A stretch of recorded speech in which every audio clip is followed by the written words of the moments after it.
Ini jujur ya, jujur. Kira-kira ketika kita kerja di satu PT atau satu perusahaan atau katakanlah tukang bangunan misalnya, lalu kemudian kita dikasih tip toko besi, mau enggak kita? Oh gitu kok ngeritik koruptor.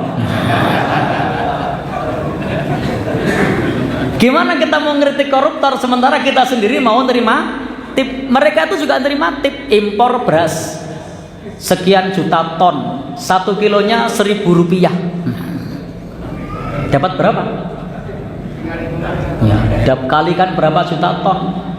Sama juga ketika ada orang jadi kepala sekolah, lalu kemudian ada orang yang jual buku, lalu penjual bukunya bilang, Pak, nanti kalau laku Bapak setiap bukunya saya kasih sekian. Lalu ada kemudian penjual buku yang lain, harganya lebih murah, tapi kepala sekolahnya tidak dapat tip. Kira-kira kepala sekolahnya milih yang mana? Nah, tuh kan. Kalau mentalnya seperti ini, ya sama.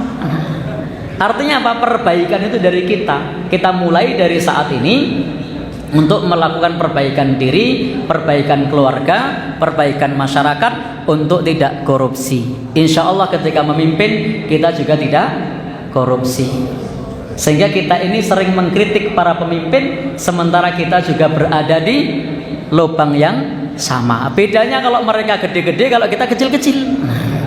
Karena tidak dapat peluang saja. Kalau dapat peluang bisa jadi kita juga korupsi yang gede.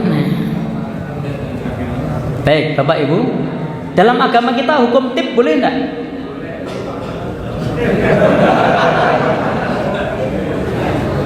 Baik, kata Nabi,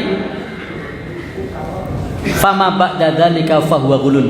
Apa yang lebih dari gaji itu adalah korupsi, kecuali gaji tersebut kecuali tambahan tersebut atas sepengetahuan dan izin otoritas pemegang keuangan, itu tidak termasuk korupsi. Ketika saya sebagai seorang tukang bangunan lalu belanja di toko besi dan saya dapat tip, maka tugas saya agar tip saya halal, tinggal saya bilang kepada juragani, Pak Juragan, tadi saya pas belanja di toko besi saya dapat tip. Juragani bilang, yos gue jenengan halal.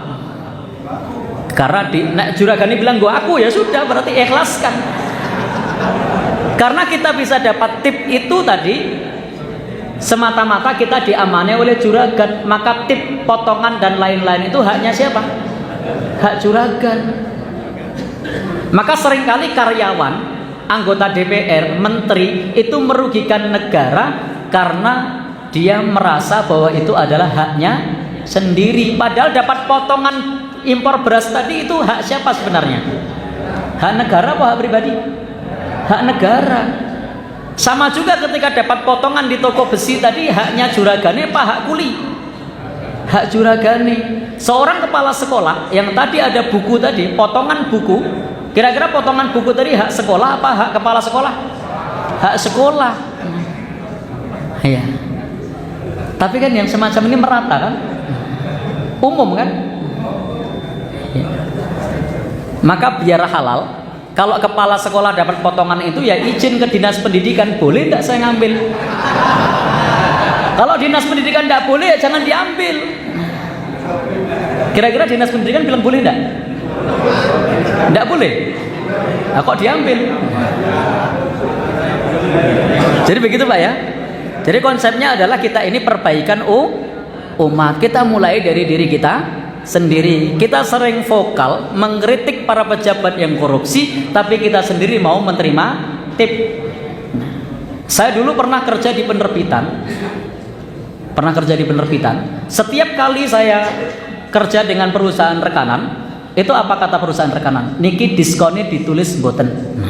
Jadi ternyata customer service-nya yang ngajari korupsi. Dia bilang niki diskonnya ditulis mboten. Dan saya lihat antrian yang lain bilang mboten. Alhamdulillah saya pernah belajar agama, saya bilang ditulis. Dan saya lihat dalam antrian saya itu yang bilang ditulis itu hanya beberapa. Yang lainnya bilang mboten. Itu kalau mboten kemana kira-kira diskonnya? Ya, gede loh itu. Gimana Pak? Masuk sangu. Itu bukan sangu, korupsi. 25%, 30% loh. Gede, minim 10%. Dan itu sudah biasa. Apalagi kalau proyek-proyek gede.